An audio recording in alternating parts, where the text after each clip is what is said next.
Pessoal, para iniciarmos, né, essa nossa aula em relação aos cálculos estequiométricos, a gente então começa, né, olhar para algumas relações de massa que ocorre, né, durante as reações químicas. Então, nessa imagem, vocês estão vendo a queima de um combustível, né, que está aqui derramado numa superfície. Aqui temos uma reação de combustão. Então, temos a reação de um combustível que poderia ser a gasolina com o oxigênio, né? Produzindo ali gás carbônico, água, além de alguns outros gases. Como que essas quantidades reagem para formar que quantidades de produtos, né? Então, é esse tipo de cálculo que a gente começa a analisar a partir de hoje. Mas, para irmos, né, a fundo nesses cálculos estequiométricos, que são muito importantes, por exemplo, para prever a quantidade de calcário que você precisa adicionar num certo solo para neutralizar uma certa massa, né, de acidez de solo, a gente precisa ter, então, uma noção básica, né, de mol e número de Avogadro, primeiramente, tá? Então, a gente começa com o conceito de mol.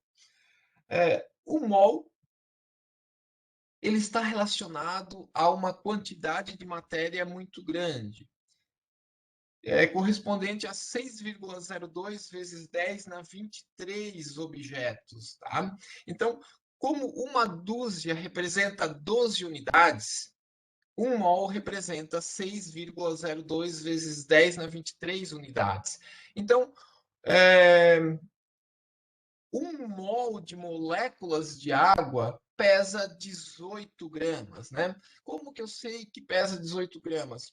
Porque a massa molar que está lá na tabela periódica, né, para cada elemento químico, é a massa de um mol daquele átomo, daquele elemento químico, né? Um mol de átomos daquele elemento químico. Então, o hidrogênio tem massa de 1 grama por mol. Essa é a primeira ideia que a gente tem que ter. Não é um átomo de hidrogênio que pesa 1 grama, né? É 1 mol, né, de átomos de hidrogênio que pesa 1 grama. Ou seja, quantos átomos são? 6,02 vezes 10 na 23 átomos. É uma quantidade enorme ali de átomos. Então, a molécula de água tem 2 hidrogênios e mais um oxigênio. Então, temos 16 gramas por mol. Então, são 18 gramas, desculpa, né? 16 do oxigênio mais 2 dos hidrogênios.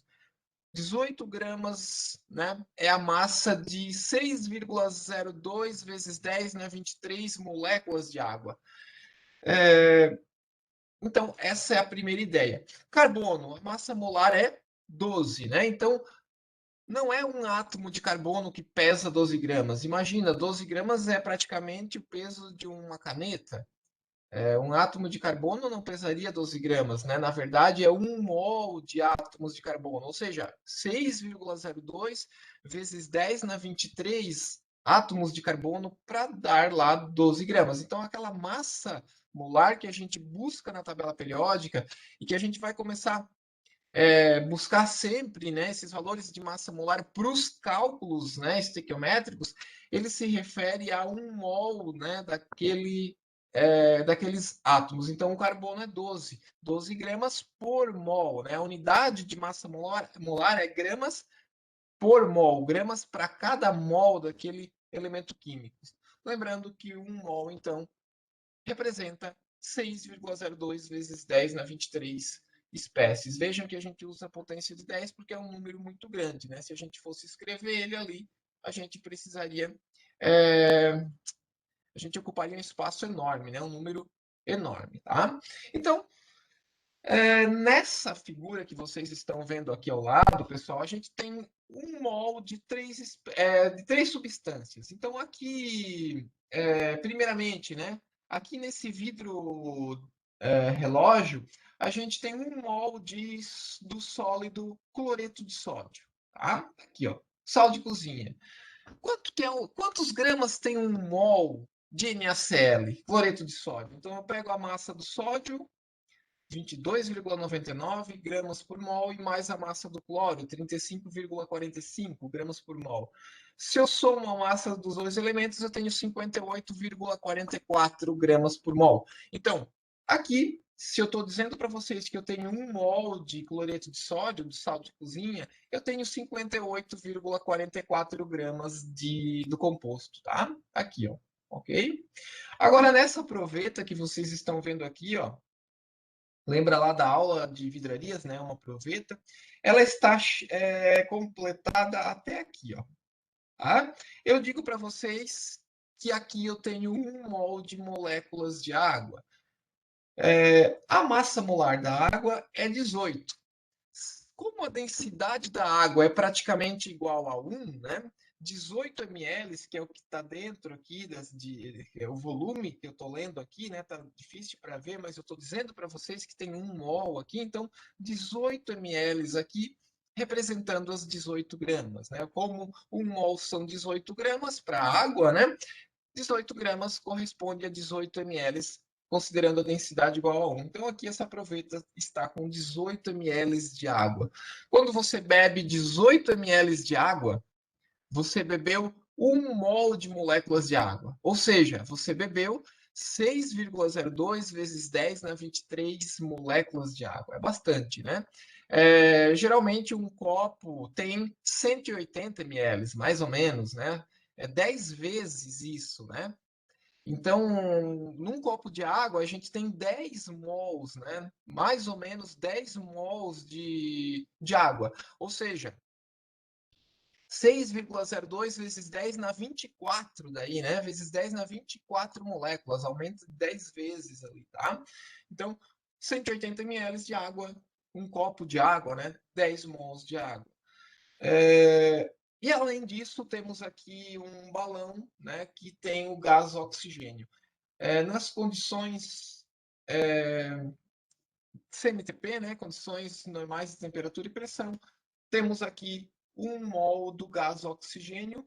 1 mol do gás oxigênio tem lá 32 gramas, né? O oxigênio tem massa molar de 16, então 16 vezes 2, 32 gramas. 32 gramas do gás aqui dentro, tá? Bom, esse é o primeiro conceito que tem que ficar bem claro, né? O mol representando 6,02 vezes 10 na 23 objetos. Então, 1 mol de terneiros, né? São lá 6,02 vezes 10 na 23 terneiros. É uma quantidade enorme, né? 1 mol de cadeiras, né? São 6,02 vezes 10 na 23 cadeiras. Essa é a ideia, a primeira ideia que a gente tem que ter. Tá? Então, quando eu busco uma massa molar na tabela periódica, é a massa de 1 mol de 1 mol de átomos daquele elemento químico que eu estou buscando. Perfeito. Pessoal, então vamos a alguns raciocínios. Olha só esse primeiro exemplo. Eu posso converter número de átomos a mol através de uma regra de 3 ou usando lá, ou transformando essa regra de 3 numa simples equação. Mas vejam como funciona. Suponha que uma amostra de vitamina C contém 1,29 vezes 10 na 24 átomos de hidrogênio, além de outros tipos de átomos, né? Qual é a quantidade química em mols de átomos de hidrogênio da amostra? Então, 1 mol são sempre 6,02 vezes 10 a 23 átomos, tá? Se eu tenho 1,29 vezes 10 a 24 átomos de carbono nessa amostra de vitamina C, eu posso calcular através de uma simples regra de 3 quantos mols eu tenho ali, né, de átomos de hidrogênio, né?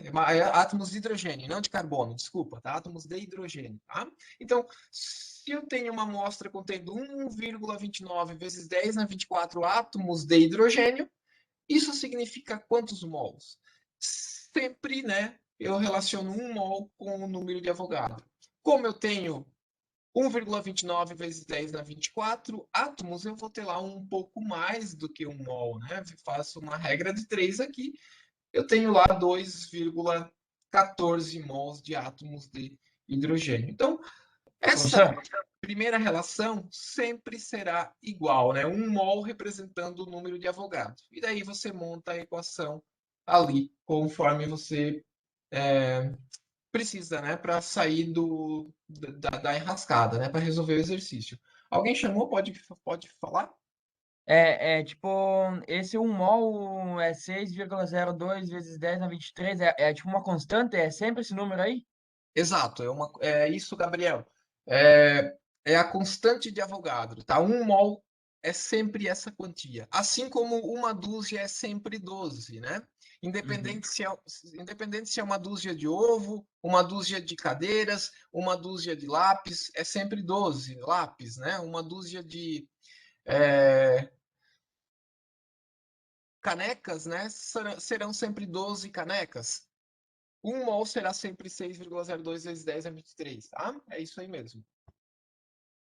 Então, a gente pode, né, resolver isso através de uma regra de três. Ou a gente pode também usar uma fórmula, porque, na verdade, as fórmulas matemáticas, elas são raciocínios matemáticos já montados, né, para a gente, através de uma equação, para a gente resolver rapidamente um exercício. Então, o número de mols que eu tenho numa amostra é sempre a massa que eu peso na balança dividido pela massa molar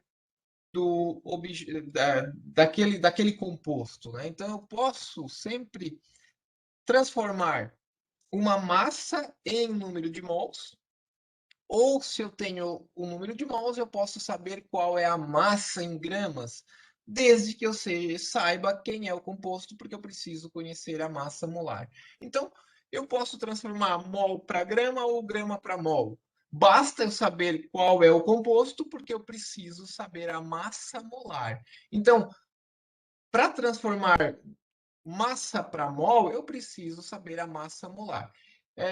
E a gente vai usar muito isso nos cálculos estequiométricos a partir de hoje, né? Hoje e semana que vem, né? E nos exercícios que vocês vão trabalhar nessa semana, tá?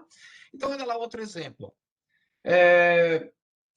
Considere uma moeda de ouro com massa de 50 gramas. Então, calcule o número de mols de átomos de ouro contido na moeda e na letra B, o número de átomos de ouro contido na moeda. Então, primeiramente, né, o número de mols, tá? Bom, aqui está o elemento ouro, número atômico 79. A gente já viu, então, que tem 79 prótons, né, no núcleo, 79 elétrons na eletrosfera, se o átomo for neutro. E aqui temos um número maior aqui. Ele está dando aqui para a gente a massa molar, tá? Por que eu sei que aqui 197 é a massa molar? O número maior é a massa molar. Tá? Então, o que significa isso? Que a massa molar do ouro é 197 gramas por mol. Então, eu monto essa relação para o ouro. 1 mol de átomos de ouro, né, terá 6,02 vezes 10 na 23 átomos de ouro. É sempre constante isso, né? E pesa a massa molar que eu busco na tabela periódica, né? Ali, ó, 197 gramas. Então, essa relação aqui é estabelecida para o ouro. O mol sempre representando lá esse número de átomos, né? O número de Avogadro, a constante, e para o ouro representa 197 gramas. Agora, se eu tenho uma moeda com 50 gramas de ouro, então qual é o número de mols de ouro que eu tenho ali? Eu sei que 1 mol, então, são 197 gramas. 50 gramas representa quanto? Né? É praticamente um quarto. Né? Se isso aqui fosse 200, 50 seria um quarto, 0,25, né, mol. Então faz a relação. 1 está para 197, assim como x, né? Coloca o x aqui embaixo do número de mols. Você quer calcular quantos mols você tem em 50 gramas. Então, 50 vezes 1, 50. Dividido por 197, 0,254 mols ali, né? Praticamente um quarto de mol, né? 0,25 ali mol de átomos de ouro. Então eu fiz a relação entre mol e massa que representa lá o mol do ouro. Agora para a letra B, Professor, fale. Vinícius? Então, no caso, não precisaria fazer a regra de três, é só fazer a divisão, não seria mais rápido?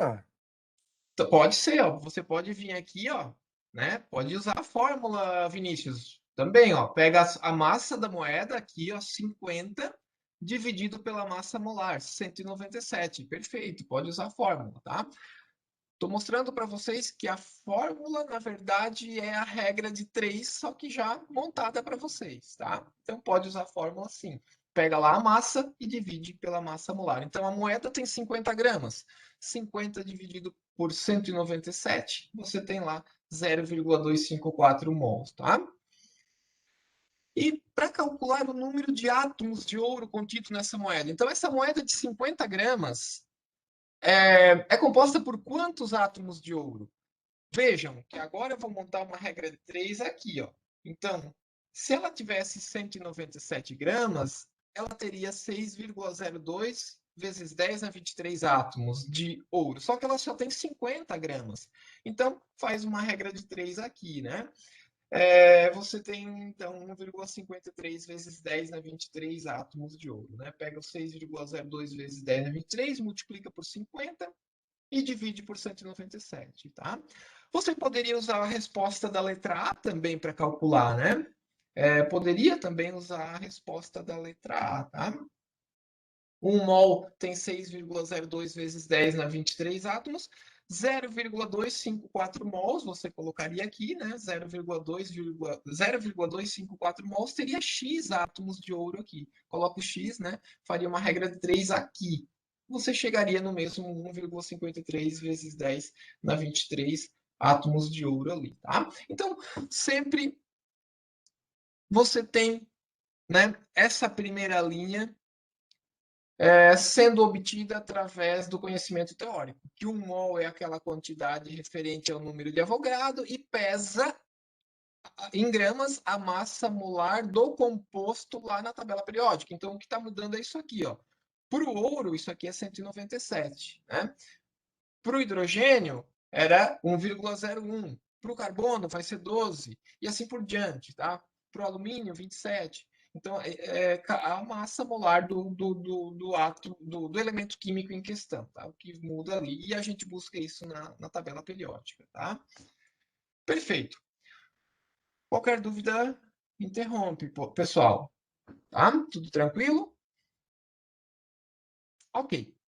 Pessoal, vamos agora, então, olhar para a porcentagem em massa de um elemento em um composto. A gente vai olhar agora para a composição percentual de massa de um composto para resolver, né, na sequência, esse exemplo sobre teor de nitrogênio em alguns fertilizantes. Tá? Mas para isso, primeiramente, a gente vai resolver o exemplo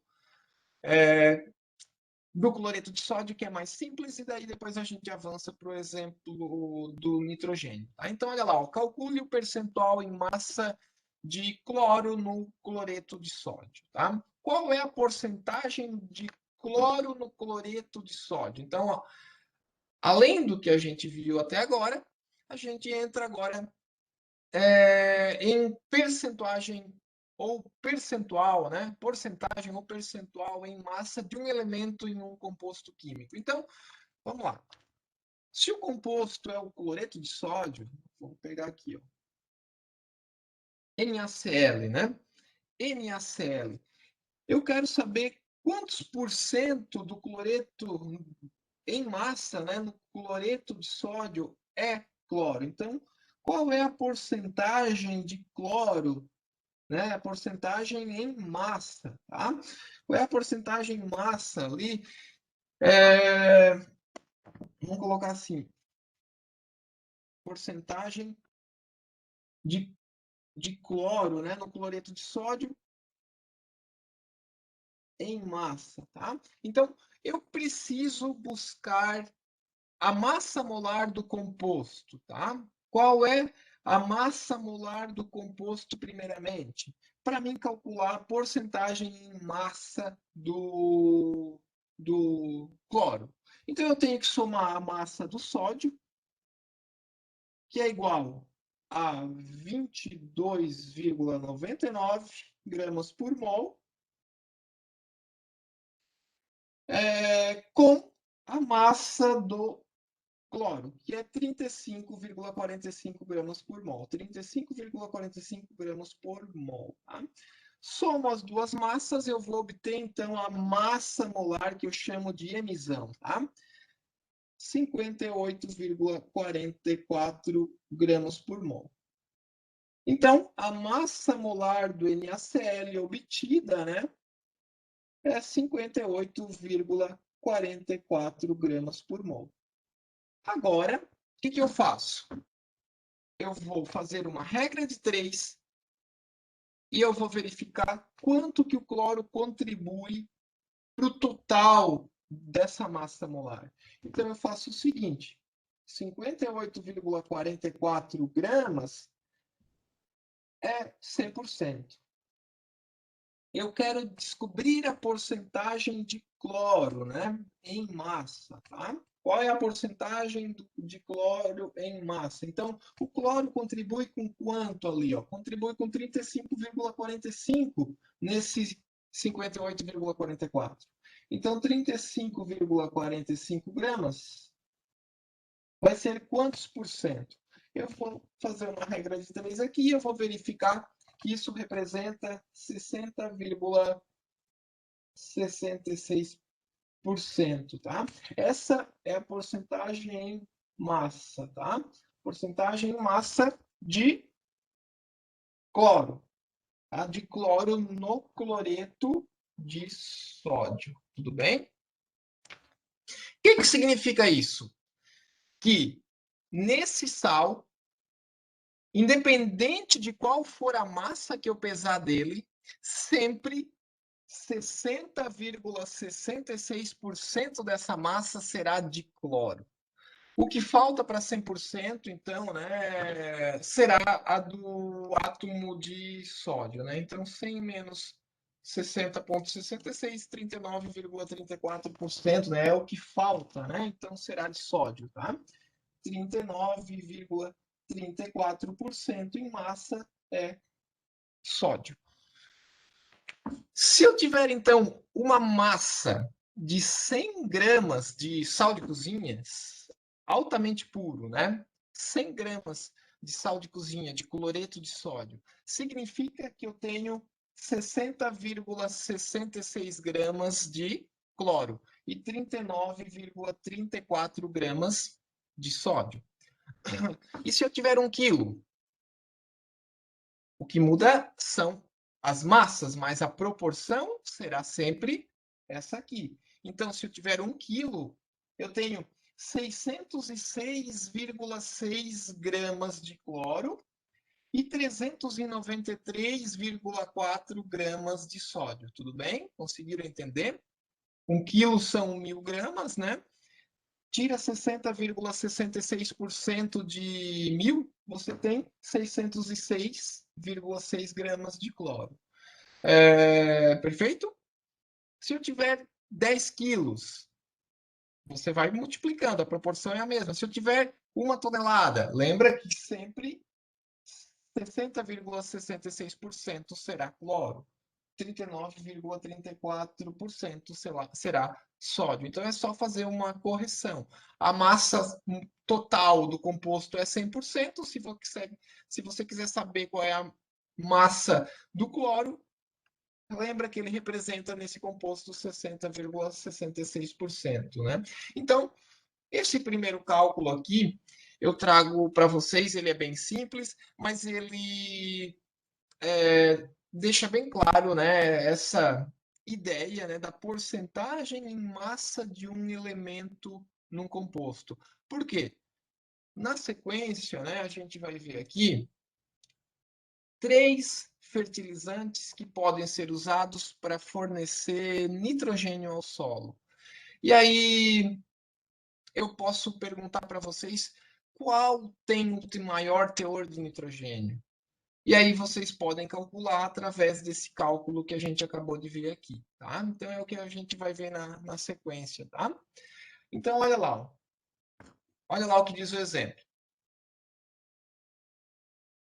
A maior parte dos fertilizantes usados atualmente na agricultura é constituída por 3 nutrientes principais: nitrogênio, fósforo e potássio. NPK, né? Geralmente os adubos eles fornecem lá os teores de N, P e K, nitrogênio, fósforo e potássio. E aí, dependendo do que você busca, você escolhe, né, esses teores de N, P e K, tá? Agora vamos olhar para algumas funções desses elementos lá na planta. O nitrogênio entra na formação de proteínas encontradas no caule e nas folhas. O fósforo acelera o crescimento das raízes e o amadurecimento dos frutos. E o potássio protege as plantas contra doenças e promove o crescimento das sementes. Então, cada um ali tem uma importância, né? Esses nutrientes são absorvidos pelas raízes, logo os componentes dos fertilizantes são compostos solúveis em água. Muito importante, né? Um fertilizante ele tem que ser solúvel em água para que esses elementos eles sejam disponíveis, né, para as raízes das plantas lá, tá? Vamos então ao que interessa aqui, ó. O nitrogênio pode ser fornecido às plantas na forma de 3 compostos. Então você tem 3 formas de oferecer nitrogênio lá para uma planta, ó. Sulfato de amônio, tá aqui o primeiro elemento, o primeiro composto, né? Nitrato de amônio, tá aqui o segundo. Ou ureia, tá aqui a ureia. Muito conhecida, né? Quando você quer aumentar a quantidade de nitrogênio lá no solo. Qual deles nos fornece maior teor de nitrogênio? Explique mostrando cálculos. Então, qual desses 3 fertilizantes possui o maior teor de nitrogênio? Não tem como saber isso olhando apenas para a fórmula, tá? A gente vai ter que fazer o cálculo, verificar quantos por cento o nitrogênio contribui em massa para a massa molar do composto todo ali, tá? Então, é isso que a gente vai fazer agora. Eu já trouxe aqui para vocês as massas molares que a gente vai usar, ó. Hidrogênio 1,01, carbono 12,01, nitrogênio 14,01, oxigênio 16,00 e enxofre 32,06, né? Eu padronizo essas massas molares aqui com 2 casas depois da vírgula, para todo mundo chegar num único resultado, tá? Então vamos lá, vamos calcular separadamente para cada um deles ali o teor de nitrogênio para ver qual é que tem ali desses 3, né, que fornece maior teor de nitrogênio. Então, primeiramente, vamos colocar aqui o sulfato de amônio. Eu já projeto para vocês, deixa eu pegar aqui. NH42, SO4. Aqui tá pegando, vamos ver. Pega. NH4. Pegou, né? Não cortou, né? NH42, SO4. Sulfato de amônio, né? Sulfato de amônio. Perfeito. Deixa eu ampliar isso aqui. Olha lá. Lembra que o sulfato, né, é um ânion que tem carga -2, então por isso que esse 2 vem para cá, né? A gente estudou lá nas ligações químicas, né? E o amônio, o íon amônio é NH4+, né? Olha lá, NH4+. Esse é o íon amônio. O sulfato, SO4, 2-, né? Lembra lá da inversão de cargas. Esse 2 aqui vem para cá, só que ele é para todo o íon amônio, né? Então, vem para cá, esse 1 vem para cá, que não precisa ser colocado. Por isso que a fórmula é NH42SO4. Então, pessoal, para a gente saber a porcentagem de nitrogênio, a gente precisa, então, primeiramente, calcular a massa molar do composto.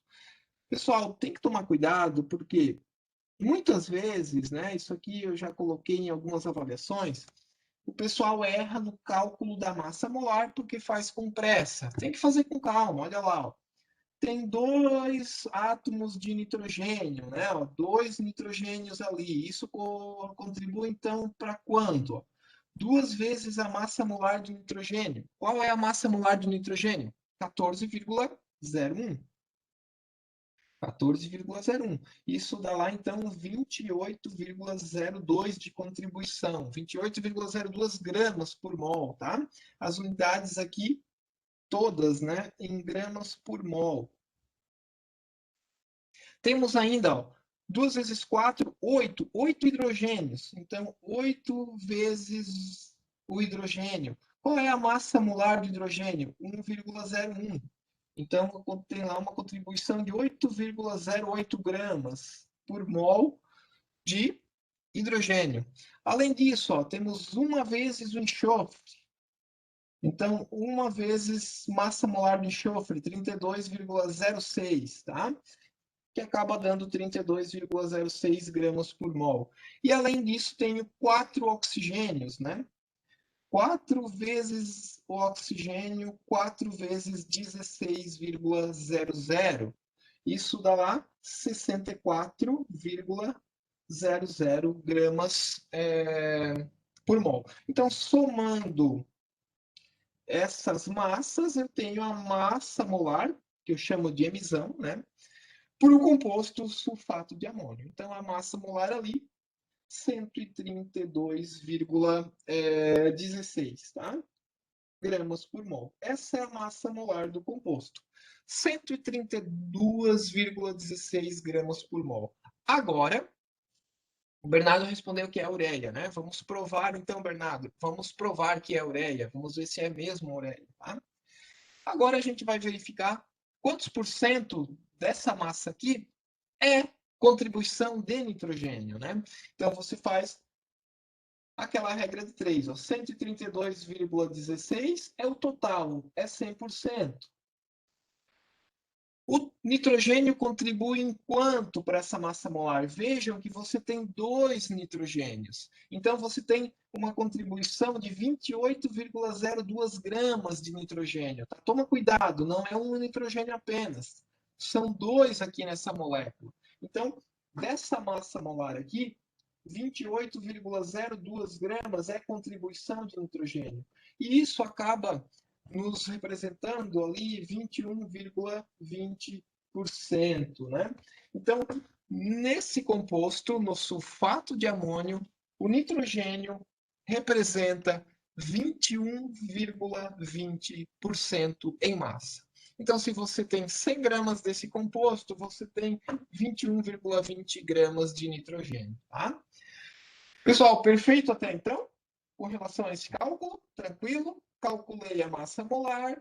Da massa molar, eu verifiquei qual é a contribuição do átomo, do elemento que eu quero calcular o teor, que nesse caso é o nitrogênio, né?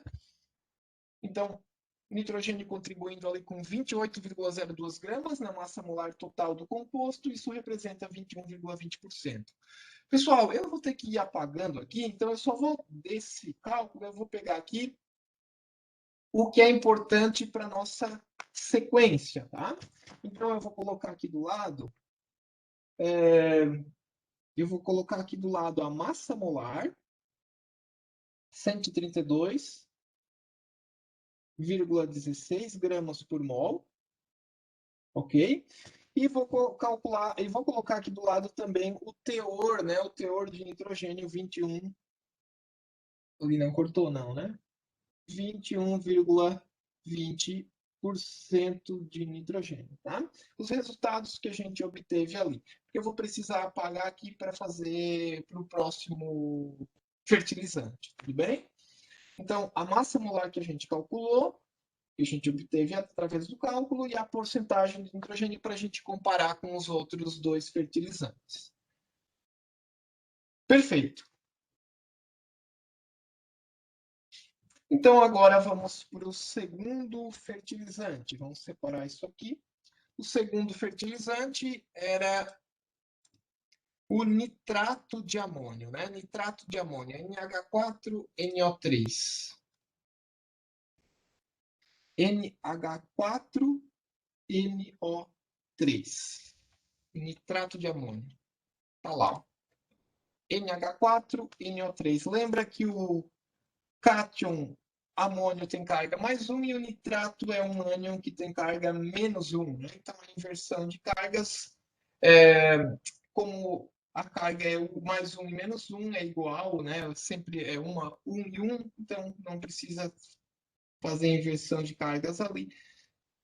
NH4NO3 é a fórmula do nitrato de amônio. Tá? Então vamos lá. Vamos fazer a mesma coisa que a gente fez anteriormente. Quantos nitrogênios eu tenho na fórmula do... Vamos calcular a massa molar primeiramente, né? Quantos nitrogênios eu tenho aqui no nitrato de amônio? Eu tenho novamente 2 nitrogênios. Então, 2 vezes o nitrogênio novamente, 2 vezes 14,01, que vai dar uma contribuição de 28,02 gramas por mol, a massa molar ali, né? Na sequência, ó, hidrogênios, eu tenho 4. 4 átomos de hidrogênio, que representa lá, então, 4 vezes 1,01 gramas, 4,04 gramas. Além disso, eu tenho 3 oxigênios, né? 3 vezes o oxigênio, 3 vezes 16,00, que dá 48,00. Assim, eu obtive a massa molar desse segundo fertilizante, que é igual a 80,06 gramas por mol. Somei, né, 28,02 com 4,04 com 48,00, obtive lá 80,06 gramas por mol. Então, agora, eu verifico quantos por cento em massa representa o nitrogênio nessa massa molar. Faço aqui a regra de 3, né, a massa molar do composto eu relaciono com 100%. E agora eu olho para a contribuição do nitrogênio. Novamente, o nitrogênio ele aparece contribuindo com 28,02 gramas ali, tá? Eu tenho 2 átomos de nitrogênio no composto. 28,02 gramas representa quantos por cento ali? Vai representar 35,00% em massa. Tá? Esse é o teor de nitrogênio. Então, fiz o mesmo cálculo, porém, para o segundo fertilizante. Tá? A massa molar e o teor de nitrogênio. Vamos colocar aqui o que interessa, então, para a gente. Massa molar do composto, 80,06 gramas por mol. E o teor de nitrogênio, 35,00%. Tá? Vejam que no nitrato de amônio, eu tenho mais teor de nitrogênio do que no sulfato de amônio. Já temos uma conclusão, né? Que o nitrato de amônio contribui mais, né? Tem maior teor de nitrogênio do que o sulfato de amônio. Agora vamos finalizar com a ureia, tá? Então já extraí aqui o que precisamos. Vamos para o último composto. Vamos separar aqui. E o último composto, então, olha lá a ureia. NH2,2CO. NH2,2CO. Volta lá. Qual é a fórmula, né? Se eu fosse desenhar, né? Seria essa aqui, pessoal. Ó. NH2 e NH2, tá? Aqui ficou meio torto, né? Ficou um pouco torto. Lembrando, deixa eu melhorar aqui. Vamos relembrar aqui NH2. Vamos relembrar um pouquinho lá do que a gente já viu, né? O carbono faz 4 ligações, né? Ele está na tabela 4A da tabela periódica, na família 4A da tabela periódica, ele faz 4 ligações para chegar lá a 8 elétrons na camada mais externa, então estão ali as 4 ligações. O oxigênio precisa fazer 2 ligações, né? Ele é da família 6A, né? Ele precisa compartilhar lá 2 elétrons, então ele tem essa ligação dupla. O nitrogênio, lembra que o nitrogênio é da família 5A, né? Ele precisa fazer 3 ligações, vejam que ele faz uma com carbono e mais 2 com hidrogênio, né? Poderia escrever isso aqui dessa forma. Um hidrogênio aqui e outro aqui, né? E o hidrogênio precisa fazer uma ligação, né? Ele é da família 1A, ele precisa fazer uma ligação ali Ele é uma exceção à regra do octeto, ele fica estável com 2 elétrons lá na camada mais externa, né? Então, temos ali a fórmula da ureia, tá? Então, vamos lá. Qual é o teor de nitrogênio na ureia? Vamos fazer o mesmo cálculo. Vamos calcular a massa molar e, na sequência, ver a contribuição do nitrogênio em massa nessa massa molar. Então, olha lá, novamente, ó, 2 nitrogênios ali, ó. Lembra que esse 2 vale para todo mundo que está lá dentro dos parênteses, né? Então, 2 vezes 14,01. Pessoal, é uma coincidência de nos 3 compostos termos 2 átomos de nitrogênio, tá? É uma coincidência. 28,02 gramas por mol ali a contribuição. Temos, além do nitrogênio, ó, 4 átomos de hidrogênio. 4 vezes ali a massa molar do hidrogênio, 1,01, dando lá 4,04 gramas por mol. E, além disso, temos um carbono aparecendo. Então, 1 vezes 12,0... deixa eu só conferir a massa do carbono que é para usar. Ó, 12,01, tá? 12,01 aqui, então, para o carbono. 1 vezes 12,01 vai dar 12,01. E, além disso, temos um oxigênio aparecendo lá, né? 1 vezes 16, igual a 16. Pessoal, por que eu estou calculando a massa molar aqui nos mínimos detalhes, né? Para mostrar para vocês por que a gente tem que fazer com calma, né? Porque eu já peguei muito erro de cálculo na massa molar. Então, somando aqui as massas, você tem um total de 60,07 gramas por mol. 60,07 gramas por mol. Essa é a massa molar da ureia, 60,07 gramas por mol. Então, dessa massa molar, vamos colocar que ela está para 100%. A contribuição do nitrogênio, ó, novamente, o nitrogênio contribui com 28,02 gramas, tá? Porque tem 2 nitrogênios na fórmula, cada nitrogênio é 14,01 gramas, lembra disso, né? E vai dar uma porcentagem aqui de 46,65% de nitrogênio, né? Lembra que esse número aqui é a contribuição do nitrogênio. Então, vamos tirar daqui o que nós precisamos. A massa molar do composto, 60,07 gramas por mol. E a porcentagem, né, o teor de nitrogênio, 46,65% de nitrogênio. Tá? Pessoal, perfeito. Temos aqui os resultados. Vamos agora conversar um pouco sobre esses resultados. Né? Aqui o cálculo, vou apagar para liberar esse espaço. Já extraímos o que precisamos daqui. A massa molar está lá, a porcentagem de nitrogênio está lá. Então, vamos responder primeiramente o que pediu o exercício. Né? Olha lá o que pediu o exercício.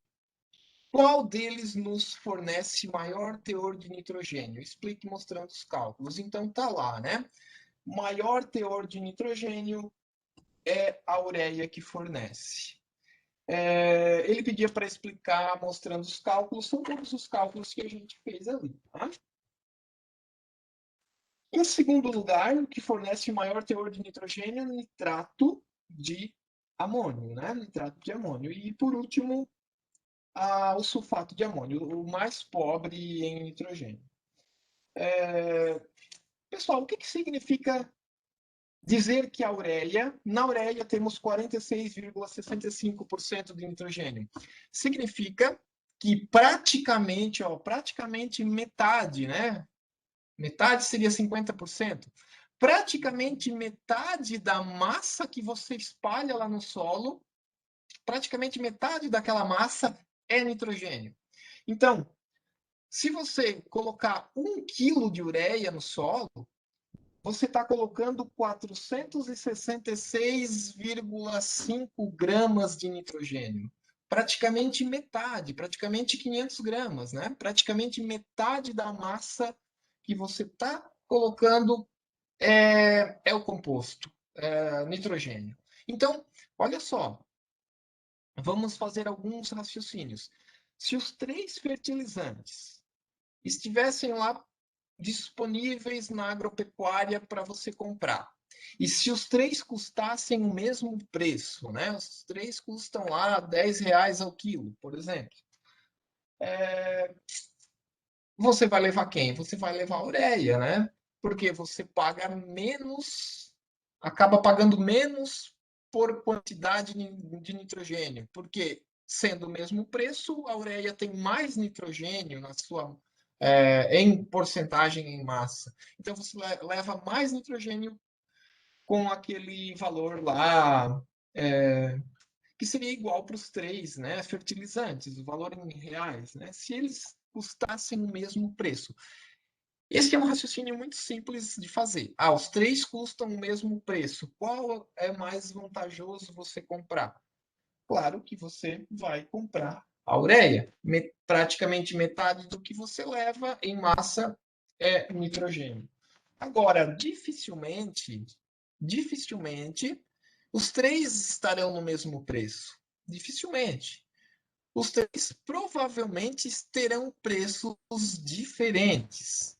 Então, se eles tivessem preços diferentes, o que você poderia fazer para verificar ainda qual é o mais vantajoso?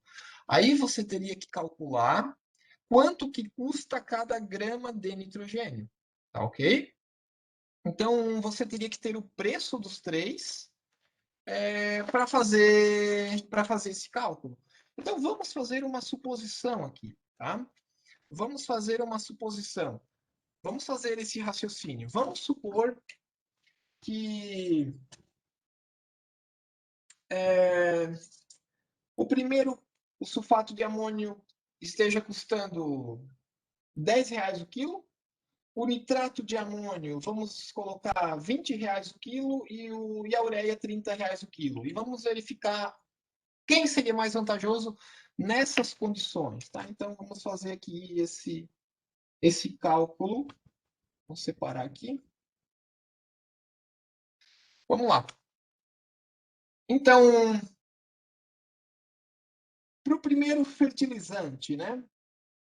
1 quilo, então, do sulfato de amônio, NH4, 2SO4, tá? 1 quilo dele, vamos supor que ele vai custar R$ 10 o quilo, né? Vamos colocar aqui, ó. 10, 10 reais por quilo do fertilizante, tá? Que ficou R$ 10, tá? R$ 10 por quilo. Então, 1 quilo dele tem quantos gramas de nitrogênio? Você já consegue tirar esse dado, ó. Ou 1 quilo dele tem quantos quilos de nitrogênio, né? É 21,20%. Quanto que é 21,20% de 1 quilo? Eu estou fazendo um cálculo para 1 quilo para ser bem simples, né?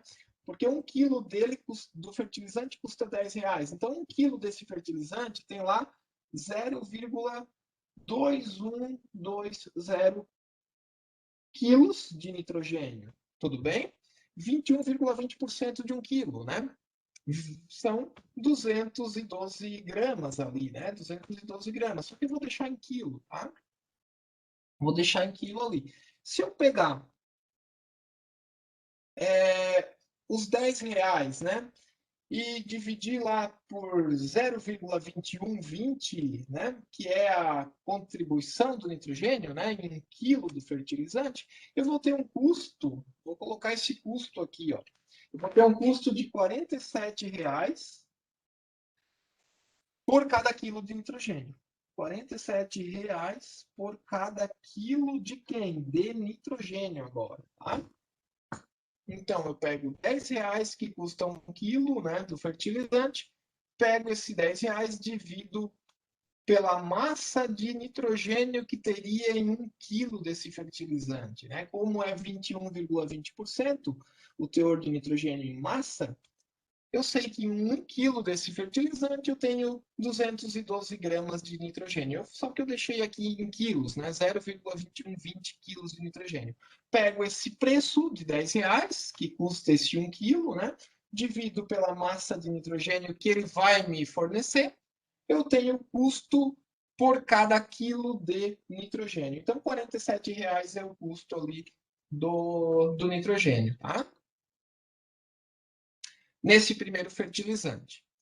Olha o segundo, vamos fazer esse mesmo raciocínio para o segundo fertilizante, né? Então, para o segundo fertilizante, eu vou colocar aqui, ó, 1 kg de nitrato de amônio, NH4NO3. Vamos supor, né, que ele custe R$ 20 o quilo. A gente vai fazer essa suposição, né? Custando R$ 20 por quilo esse fertilizante. Ele é mais caro, R$ 20 o quilo. Então, 1 quilo dele terá quantos quilos de nitrogênio? É 35%. Então, terei 350 gramas, né? Só que eu vou colocar aqui, vou deixar em quilos, tá? Eu terei 350 gramas, 0,350 quilos de nitrogênio. Agora eu pego R$ 20, divido por 0,350, eu vou ter o preço por cada quilo ali, né, de nitrogênio. Então vai custar, ó, R$ 57, tá? Por cada quilo de nitrogênio. Pega lá R$ 20 e divide por 0,350, você chega em R$ 57 por quilo de nitrogênio. Então vejam, olha só, olhando para esses dois, né? Olhando para esses dois, ó. O nitrato de amônio tem maior teor de nitrogênio. Só que se ele custar R$ 20 o quilo, e o sulfato de amônio custar apenas R$ 10 o quilo, sai mais barato comprar sulfato de amônio. Mesmo ele tendo menor teor de nitrogênio, devido aos preços que eu estou colocando aqui para vocês, tá? Mas vamos para o último, para depois a gente finalizar o raciocínio. 1 kg de ureia agora, né? 1 kg de ureia, de NH2, 2CO, terá, então, 466,5 gramas, né? 46,65% de 1 quilo. Então, eu vou deixar aqui em quilo 0,4665 quilos de nitrogênio. Da onde que saiu esse número? É a porcentagem da ureia em massa, né? 46,65% de 1 quilo, dá 0,4665 quilos de nitrogênio. Ela custando, né? Eu estou dizendo para vocês que lá na agropecuária ela está custando R$ 30 o quilo, tá? R$ 30 por quilo. Ela custando R$ 30 o quilo, vai dar um custo, né, de R$ 64 por quilo de nitrogênio. Da onde que eu obtive, né, o 64? Eu peguei o 30 e dividi por 0,4665. Tá? R$ 30 custa 1 quilo de ureia, porém 1 quilo de ureia tem 466,5 gramas de nitrogênio, então o custo por grama de nitrogênio é por quilo, né? Eu estou fazendo por quilo aqui. Eu poderia calcular por grama também, né? Só que daí teria que ser os três, tudo por grama. Eu estou fazendo por quilo. R$ 64 por quilo ali, né? De nitrogênio, tá? Então, vamos olhar para esses números. Sulfato de amônio custando R$ 10 o quilo, nitrato de amônio custando R$ 20 o quilo e ureia custando R$ 30 o quilo, eu olho para os custos aqui em termos de reais por quilo de nitrogênio, eu vejo que a ureia, mesmo tendo maior teor, ela está sendo desvantajosa nesse caso, né? Porque o quilo do nitrogênio, se ela custa R$ 30 lá na agropecuária, o quilo do nitrogênio vai estar muito caro, vai estar R$ 64 ali o quilo. Então, nesses preços que foram estabelecidos aqui, acaba sendo mais vantajoso você comprar sulfato de amônio, né? O primeiro. A R$ 10 o quilo é mais barato comprar ele, né? Só que daí você vai fazer uma seguinte colocação para mim. Você vai dizer, professor, mas tem que levar em consideração o frete, né? Tem que levar em consideração o frete. Aí tudo bem. Aí você tem que fazer mais cálculos, né? Porque olha só, a vantagem da ureia é que você precisa de menos quantia dela. Então, talvez o frete seja mais barato. Por que, que você precisa menos quantia dela? Porque o teor em massa dela é maior, né? Então, o volume, né, a carga, né, acaba sendo menor, né, se você for comprar esse fertilizante. E se o frete for muito caro, isso talvez vá pesar no preço, né? O frete acaba pesando, então tem que colocar isso na ponta do lápis. Mas vamos supor que o dono da agropecuária dava, né, esse fertilizante para colocado lá na sua fazenda, né? Frete por conta lá do dono da agropecuária e os preços fossem esses, então você compraria, né, ali compraria sulfato de amônio. Se por acaso fossem o mesmo preço, né, os três fertilizantes custassem o mesmo preço, a gente já viu que a ureia seria mais vantajosa, né? Deixa eu ver o que o Bernardo colocou aqui, ó. Mas aí vai ter que comprar muito mais para adubar o mesmo tanto da ureia. Exato, né? Mas aqui a gente, né, acabou calculando, né, o preço por quilo de nitrogênio, né? Só que, claro, acaba tendo maior volume, né? E aí você acaba tendo mais gastos nesse sentido, né? Pessoal, conseguiram entender o raciocínio que foi feito? Então, para você saber qual é o mais vantajoso, você tem que verificar o preço, né, que vai custar o quilo do nitrogênio, tá? Não basta olhar para o quilo, para o preço do quilo do fertilizante, tá? Por quê? Eles contribuem de forma diferente na porcentagem em massa, né? Lá no composto, né? Nos três compostos, as porcentagens são diferentes, tá? Então, você tem que fazer esse cálculo. É só uma amostra, né? Eu quis trazer para vocês só uma amostra de uma aplicação aí do conhecimento de cálculos, né? Químicos, né? Que podem um dia ali ajudar vocês aí a ganhar dinheiro, né? Que é mais vantajoso. Você já tem essa noção agora, tá? Perfeito? Conseguiram entender? Tudo bem?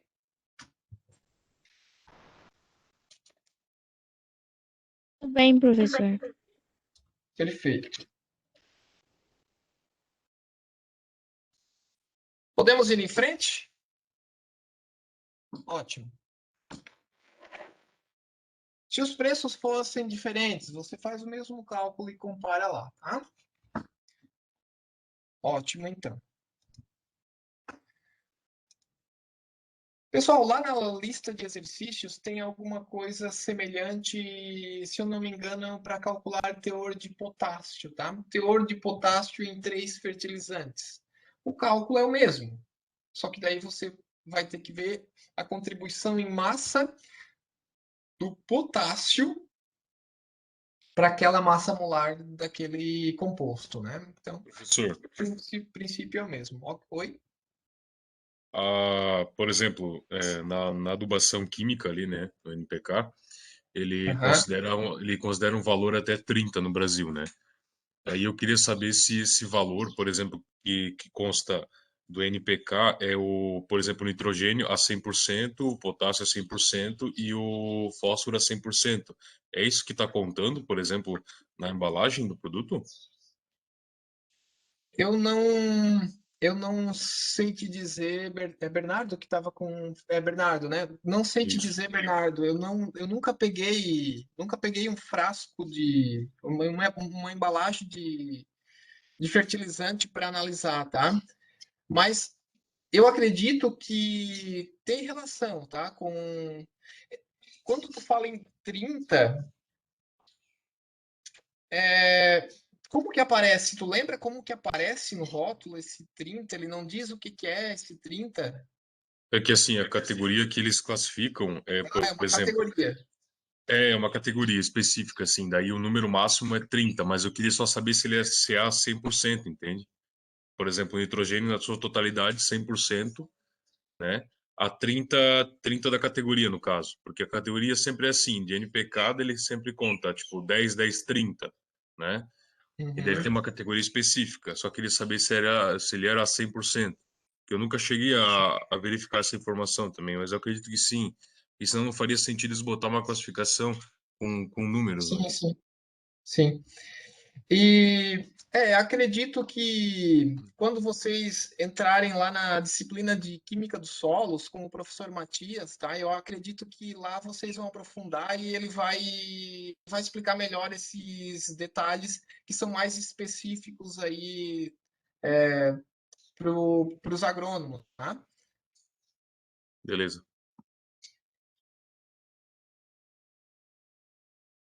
Ok, pessoal, vamos seguir então. Pessoal, vamos olhar agora para algo relacionado com reações químicas para a gente então começar a aquecer, né? Cálculos envolvendo reações químicas, tá? Pessoal, sempre quando uma reação química acontece, a gente pode representar essa reação química através de uma equação química. Então, equação química é o que está sendo mostrado para vocês aqui, ó. É uma equação química da queima do butano. A equação química representa a reação química que está sendo mostrada nessa figura. Lá na boca, né, do, do fogão a gás, você tem lá o butano sendo queimado ali. Então, o butano, o gás butano, reage com oxigênio. Se tem lá uma centelha, né, uma faísca, inicia-se a combustão. Vejam que a equação química, né, mostra ali a queima, né, do butano com o oxigênio, os dois reagentes, liberando lá gás carbônico e água aos produtos. Então, a gente vai começar a olhar agora para os aspectos qualitativos e quantitativos de uma equação química. Vejam que do lado esquerdo da seta de reação química, a gente tem os reagentes e do lado direito a gente tem os produtos. Vejam que a gente tem coeficientes estequiométricos aqui na frente das espécies, né? A gente tem fórmulas químicas para reagentes e para os produtos, e além disso a gente tem aqui estados físicos, né? Gasoso, ó, gasoso, gasoso e gasoso.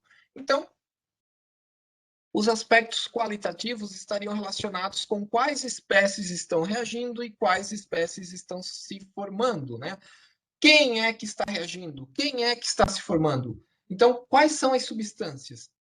Essa é a preocupação qualitativa, né, de uma equação química. Enquanto que os coeficientes estequiométricos ali representam os aspectos quantitativos, que estarão relacionados com as quantidades que estão reagindo para a gente conseguir prever quantidades de produtos que poderão ser formadas.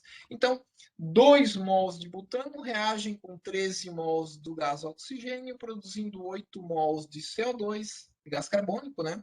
E 10 mols de água. Então, os coeficientes estequiométricos estão relacionados ali com os aspectos quantitativos, tá? A gente, a partir de agora, começa a olhar para essas relações de massa, tá? Vamos tentar montar algumas equações químicas. Olha só o que está sendo mostrado nessa figura, né?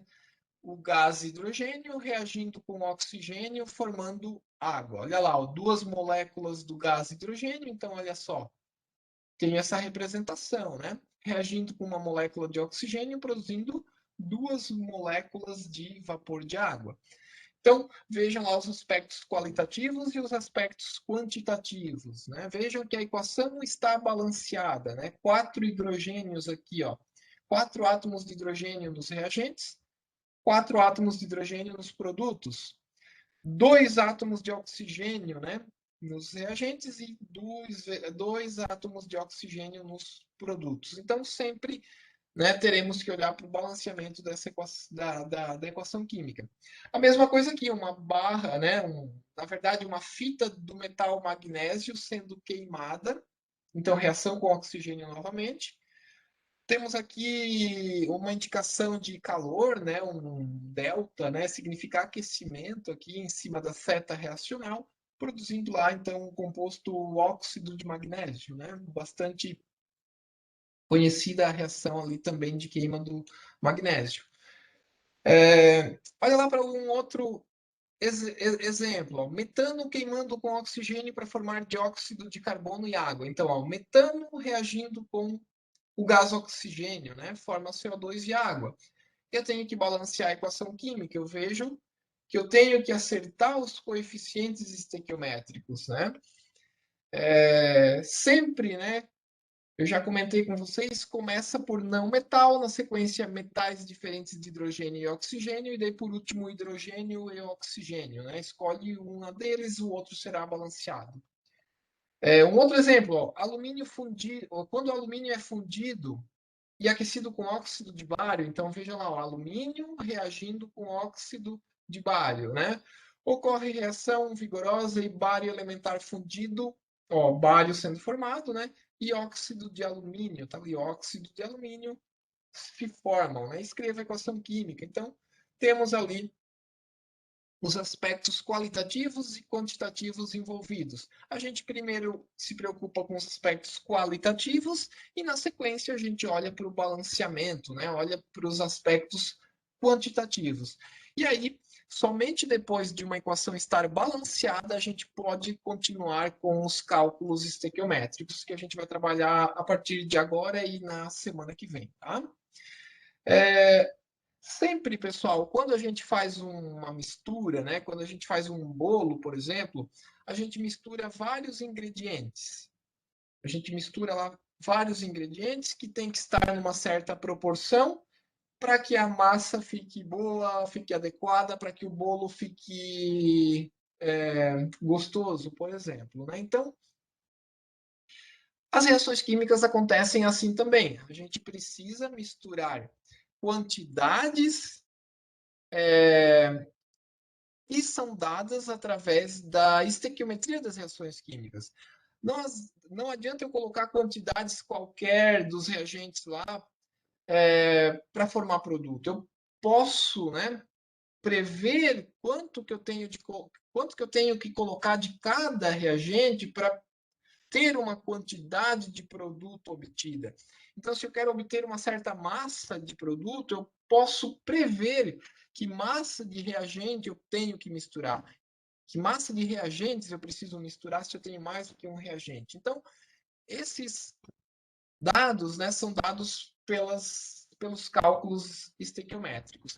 Então, são duas leis que a gente tem que olhar com bastante carinho. A primeira lei é a lei de Lavoisier, que diz, né, que na natureza nada se cria, nada se perde, tudo se transforma. Então, o que significa isso? Que numa reação química, a soma da massa dos reagentes é igual à soma da massa dos produtos. Então, vejam aqui, ó, quando você coloca lá cal virgem no solo, para, por exemplo, promover a calagem do solo, o óxido de cálcio, né, que é a cal virgem, vai reagir com a água produzindo a cal hidratada, o hidróxido de cálcio. Vejam que 1 mol de óxido de cálcio reage com 1 mol de água, produzindo 1 mol de hidróxido de cálcio. Vejam que a equação está balanceada. Eu tenho um átomo de cálcio nos reagentes e também um átomo de cálcio nos produtos. Oxigênio, ó, eu tenho 1 mais 1. Eu tenho 2 oxigênios, né, nos reagentes e 2 oxigênios nos produtos. A mesma coisa para hidrogênio, ó, 2 hidrogênios nos reagentes, 2 hidrogênios nos produtos. E se eu somar a massa molar de 1 mol de óxido de cálcio, né, que é 56 gramas, vou pegar 40 do carbono, do cálcio, quer dizer, 40 do cálcio mais 16 do oxigênio, dá 56. Se eu pego a massa molar da água, que é 18, né? Se eu somo essas duas massas, eu obtenho 74 gramas para a massa total de reagentes. Se eu calcular a massa molar, né, a massa de 1 mol de cal hidratada, de hidróxido de cálcio, eu também chego nas 74 gramas. Vejam, eu tenho 40 do cálcio, mais aqui, ó, 16 mais 1 dá 17, né? 17 vezes 2 dá 34. Então, 40 com 34 dá 74 gramas, a massa molar do composto. Vejam que a massa total dos produtos é igual à massa total dos reagentes. Então, isso nos fornece, né, conhecimento para cálculos estequiométricos, mas para isso a equação precisa estar balanceada, né?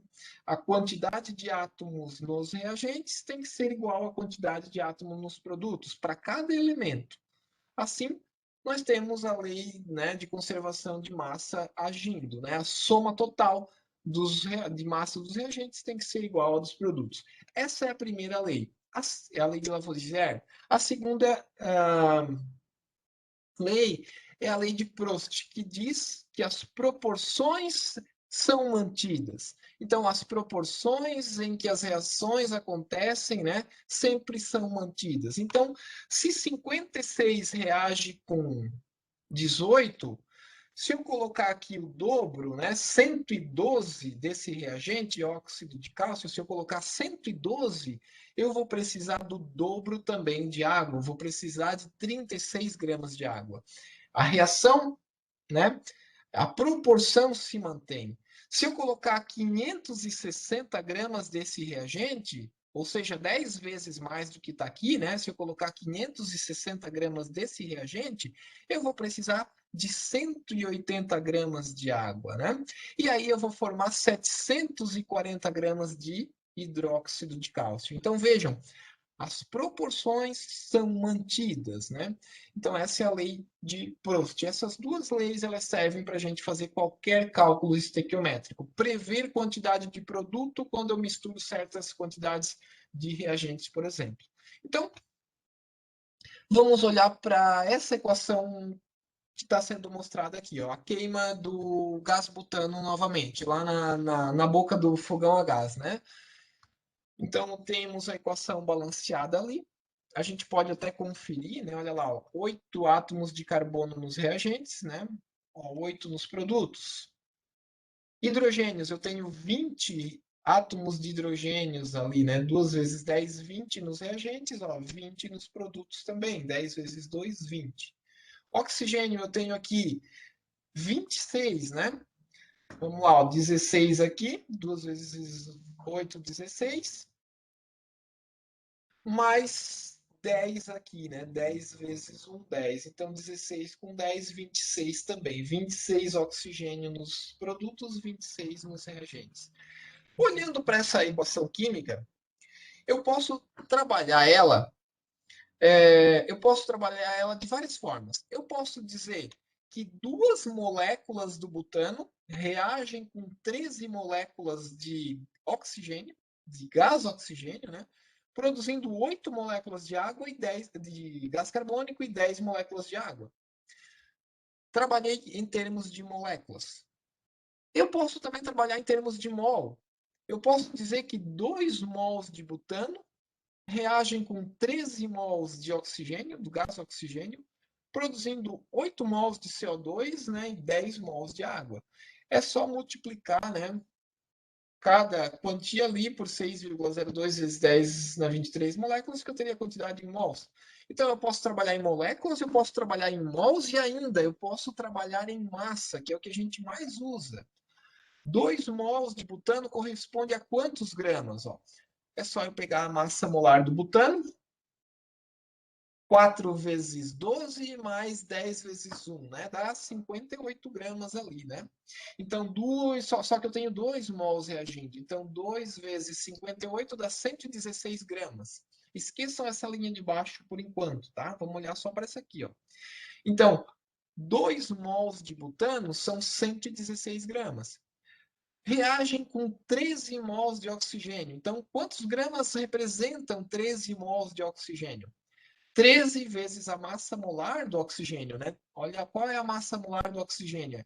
É 16 vezes 2, né? A massa molar do oxigênio, só que vezes 2, porque eu tenho 2 átomos na molécula, então 32. Então, 13 vezes 2 dá 416 gramas, tá?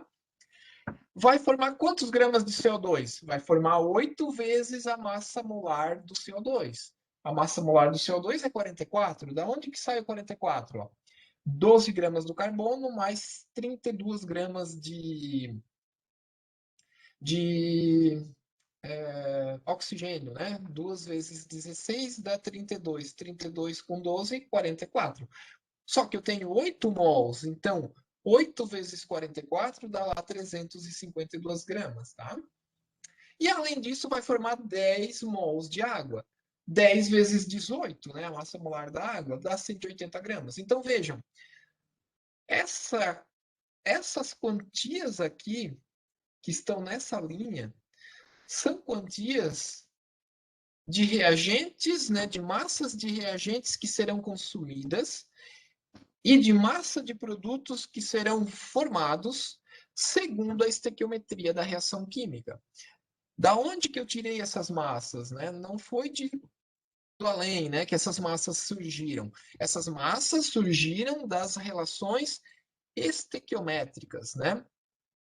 Relações que tratam de medidas de massa, estequiometria, né? A palavra estequiometria, né? Medidas de massa. Então, 116 gramas é a massa de 2 mols de butano. 416 gramas é a massa de 13 mols de oxigênio. Então, 116 gramas de butano precisam de 416 gramas de oxigênio para serem consumidas totalmente. E, além disso, irão formar lá 352 gramas de CO2. Por quê? Porque formarão 8 mols de CO2. E, além disso, se eu misturar essas duas quantias desses reagentes, né, eu tenho também a formação de 180 gramas de água. Da onde que surgiu isso? Ah, é porque formou 10 mols de água, né? 10 vezes 18, 180. Então, essa linha aqui é uma linha de massas que foram dadas pela estequiometria da reação química. Então, essas massas foram obtidas através da equação química. Agora sim, eu posso olhar para a linha de baixo, tá? A partir das quantidades estequiométricas, eu posso prever outras quantias, se eu quero misturar outras quantias de reagente, através da lei de conservação de massa e lei de proporção de reação. Então, vamos esconder esse 3,6 aqui, ó. Esquece ele, tá? Esquece ele. Se eu colocar 1 grama de butano, eu posso prever quantos gramas de oxigênio eu preciso, né? Para consumir 1 grama de butano. Eu posso fazer essa reação, esse cálculo, através de uma simples regra de 3. Eu vou passar isso aqui para o quadro para ficar mais claro, tá? Deixa eu escrever a reação aqui, ó. Já projeto para vocês. 2C4H10 reagindo com 13 oxigênios, produzindo 8 CO2 e mais 10 moléculas de água, né? Então, vamos lá. O que a gente viu até agora? A gente viu que a gente pode trabalhar com as quantias em mols. 2 mols desse reagente estão reagindo com 13 mols desse outro reagente, que irão produzir 8 mols desse produto e 10 mols desse outro produto. Tá? Só que a gente viu que a gente pode trabalhar também com as quantidades em massa, né? A gente viu que 2 mols de butano são quantos gramas? Deixa eu pegar lá. Ó. São 116 gramas. 116,0 gramas, tá? Vamos colocar ali, ó. 2 vezes a massa molar do butano, né? 116 gramas. Reage com 13 mols de oxigênio, que são quantos gramas? 416, né? 416,0 gramas. Vai formar 8 mols de CO2, né? Vai formar lá, então, 352,0 gramas de CO2. 8 vezes 44, que é a massa molar ali, né? E, além disso, 10 mols de água, ou seja, 180 gramas de água, tá? Então, o que eu estou mostrando para vocês é que essas quantidades em mol serão sempre as mesmas e estão relacionadas com essas quantidades em massa. Porém, quando eu faço uma reação lá no laboratório, pode ser que eu não queira trabalhar com 116 gramas de butano. Pode ser que eu queira queimar só, como era o nosso exemplo ali, né? Pode ser que eu queira queimar apenas 1 grama de butano. 1 grama de butano. Coloco aqui 1 grama. Se eu quero queimar 1 grama de butano, quantos gramas de oxigênio eu preciso? Eu posso fazer essa relação aqui, tá? Eu posso fazer essa relação. Então, faz uma regra de 3 aqui. Então, 416 vezes 1 dá 416 dividido por 116 vai dar lá exatamente, né, as 3,6 gramas que a gente tinha, tá? Então, isso acaba dando 3,6, né? 3,6 gramas, tá? 3,6 gramas. Então, eu sei que para 1 grama de butano queimar totalmente, eu preciso de 3,6 gramas de oxigênio, do gás oxigênio lá, tá? Isso foi dado pela relação estequiométrica. Além disso, eu posso prever a quantidade de CO2 que será formada. Então, quanto de gás carbônico será formado? Eu posso prever aqui, ó. Então, se 116 gramas desse reagente, butano, encontram 416 gramas de oxigênio, produzirão 352 gramas de CO2. Então, 1 grama de butano, encontrando quantidade suficiente de oxigênio, que tem que ser pelo menos 3,6, né? Vai produzir quanto de CO2? Então, eu posso fazer essa relação, né? 116 está para 352, assim como 1 estará para Y. Aí, dessa regra de 3, eu obtenho a massa de CO2 que será formada, né, quando 1 grama de butano reage com quantidade suficiente de gás oxigênio. Essa quantidade é 3 gramas, tá? 3 gramas aqui, o Y, né? É 3,0 gramas. Pode fazer, né? 352 dividido por 116, vai dar 3 gramas. Além disso, eu posso prever a quantidade de água que vai ser formada. Eu vou chamar de Z aqui, ó. Z, tá? Vamos melhorar aqui. Então, eu posso fazer uma relação entre esse reagente com esse produto.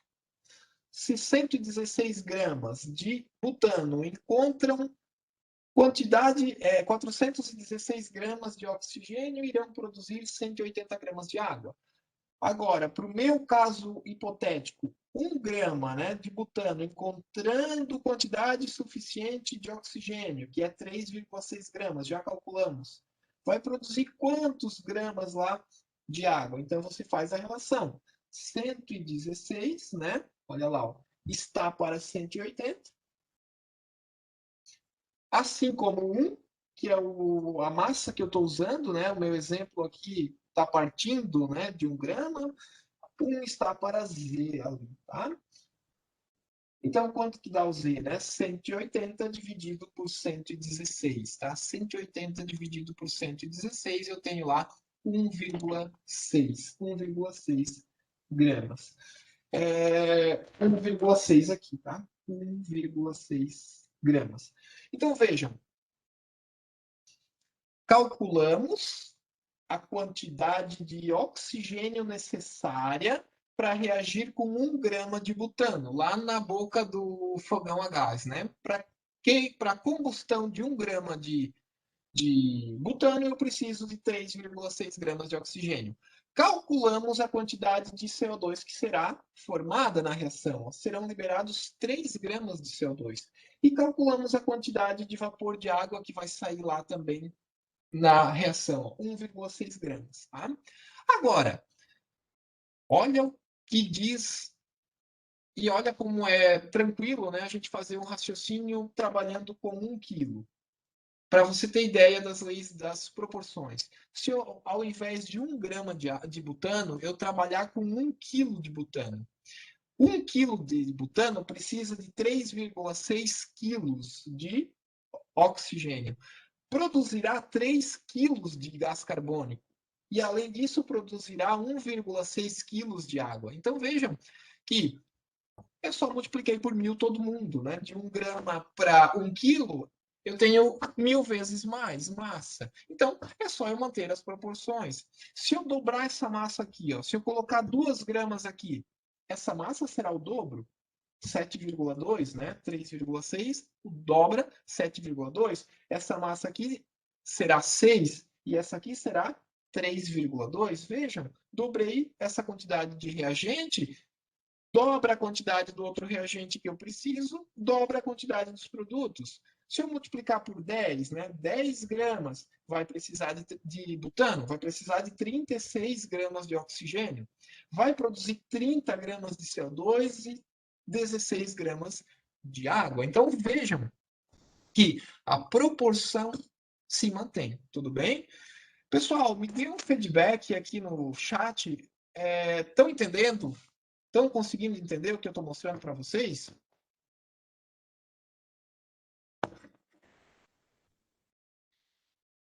Pessoal, vocês tiveram essa noção lá no ensino médio? Passaram por esse conteúdo? Ou vocês lembram de alguma coisa relacionada a esse conteúdo lá no ensino médio? Vanderlei, alguns anos atrás, Vanderlei, lembra disso?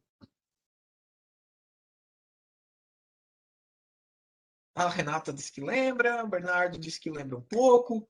Ok, Oi, então esse foi o primeiro exemplo. Falem. oi. Eu não lembro, mas eu estou aqui com um punhado de livros. Eu me matei estudando química agora e estou adorando. Ah, ótimo, ótimo. Para tu ter uma ideia, eu peguei um livro na casa da minha mãe que estava lá, que é um livro que eu estudava no ensino médio. No ensino médio, eu li, né? Isso há um tempinho atrás, há uns 2, 3 anos. Aham. Do Feltre e Setsuo Yoshinaga. Tu São não tem, autores conhecidos. tu não tem esse, né? Não, mas eu tenho outras versões do Ricardo Felt. Conheço, É, conheço. mas esse aqui é uma relíquia, para tu ter uma É ideia. como eu já comentei, né? A química não muda, né? Então qualquer livro pode Sim. ser utilizado, tá? Qualquer livro Uhum. serve para a gente revisar esses conteúdos de química geral, tá? Aham. Tá conseguindo entender, Vanderlei, essas proporções que a gente está vendo aqui na aula de hoje? Show de Tranquilo? bola, show de bola. Perfeito. O Gabriel comentou que lembra também um pouquinho, ótimo. Então vamos, na sequência, fazer mais alguns exercícios. Beatriz disse que lembra. Beleza. Então vamos fazer mais alguns exercícios para vocês, né, trabalharem durante essa semana com a lista de exercícios. Daí na semana que vem a gente aprofunda um pouco mais, onde eu quero trabalhar com reagentes limitantes e eu quero trabalhar também algo aplicado à agronomia. Calagem do solo usando hidróxido de cálcio. Deixa eu só lembrar. Calagem do solo usando carbonato de cálcio ou hidróxido de cálcio. É o exercício 7, né? Qual é o mais vantajoso? Fazendo aquele raciocínio de custo e tal, tá? Então, semana que vem a gente aprofunda no exercício 7. Mas, para a gente andamento à aula de hoje, eu quero fazer mais alguns exercícios com vocês, tá? Para ver se vocês pegaram esse raciocínio. Eu vou transferir aqui a equação para o meu quadro, porque daí fica mais fácil para a gente desenvolver. Então, olha lá. Quantos mols de água são formados quando 0,25 mols de oxigênio reage com gás hidrogênio? Então, ele está dizendo o seguinte, que o gás hidrogênio reage com o gás oxigênio formando água. Hidrogênio reage com oxigênio formando água. Aspectos qualitativos foram colocados, ó, as fórmulas, né? Perfeitas. Ó, o gás hidrogênio, né? Se você poderia colocar os estados físicos, tá? Reage com o gás oxigênio formando água. Pode ser líquida ou pode ser gasosa, vapor de água, tanto faz aí, tá? Na sequência, para partir para qualquer cálculo, porque ele pede para fazer um cálculo, você tem que olhar para os aspectos quantitativos. Então, balancear a equação química. Vejam que ela não está balanceada. Temos 2 oxigênios aqui nos reagentes, porém temos só um lá no produto. Ó. Então, eu tenho que colocar esse 2 aqui. Ó. Tenho que colocar esse coeficiente estequiométrico 2. Assim, eu tenho 2 oxigênio nos produtos e 2 oxigênios nos reagentes, 2 átomos, né? Porém, fazendo isso, eu fiquei com 4 átomos de hidrogênio aqui, ó. Então, eu tenho que colocar um 2 aqui na frente para ficar também com 4 átomos de hidrogênio. A equação está balanceada. Então, o que diz para mim a estequiometria, né? Que 2 mols de hidrogênio reagem com 1 mol de oxigênio produzindo 2 mols de água. Tá? Essa é a estequiometria da reação química. Agora, a gente vai para o exercício. Olha lá, o que ele pede no exercício? Ó. Quantos mols de água são formados? Então, olha lá, ó, quantos mols de água? Coloca um X aqui para mim calcular embaixo da água. Né? Quantos mols de água são formados quando 0,25 mols de oxigênio reage com gás hidrogênio? Então, olha só, 0,25 mols de oxigênio. Eu coloco aqui, ó, 0,25 mols, né, de oxigênio reagem com gás hidrogênio. Ele não fala na quantidade de gás hidrogênio, tá? Então, a gente supõe que tenha aqui gás hidrogênio suficiente para consumir toda essa quantia de gás oxigênio, tá? Então, pela estequiometria da reação, é simples, né? A gente faz uma relação aqui, tá? Se 1 mol produz 2, 0,25 produz 0,5, né? É o dobro, né? Vejam que está dobrando. 0,25 vezes 2 dividido por 1, né? Faz uma regra de 3 aqui. Isso dá 0,50, né? 0,50 mols de água que são formadas, tá? 0,50 mols de água que são formadas. O exercício não pediu, né? Mas para essa quantia aqui de oxigênio ser consumida totalmente, quanto de hidrogênio eu preciso? Eu poderia fazer o cálculo aqui, ó. Eu poderia prever quanto de hidrogênio eu preciso. Eu faria uma regra de 3 aqui daí, ó, tá? Se 2 reage com 1, quanto que reage com 0,25? Vejam que aqui, ó, é o dobro, né? Do que aqui. Então, 0,25, o dobro é 0,50. Eu poderia fazer lá a regra de 3, né? 2 está para 1, como y está para 0,25, eu obtenho y igual a 0,50 mol, também, né, de H2, tá? Eu obtenho 0,50 também. Ok? As proporções estequiométricas sendo ali trabalhadas, tá? Tudo bem? Alguma dúvida com relação ao que eu fiz aqui? Regras de 3, né? Regras de 3. Da onde que surgiu essa primeira linha aqui, ó? São os coeficientes estequiométricos que eu tirei ali, tá? Que eu tirei da equação química balanceada. Tudo bem? Podemos ir para um próximo?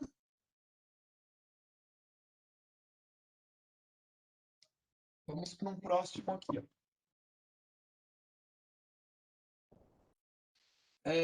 Olha lá o que diz o exercício, ó. Que massa de alumínio é necessária para reduzir 10 kg de óxido de cromo? Então, a reação é entre alumínio sólido e óxido de cromo, né? Cr2O7. Cr2O3, quer dizer. Vai produzir óxido de alumínio, Al2O3. Deixa eu só colocar aqui e já projeto para vocês. Mais cromo, né?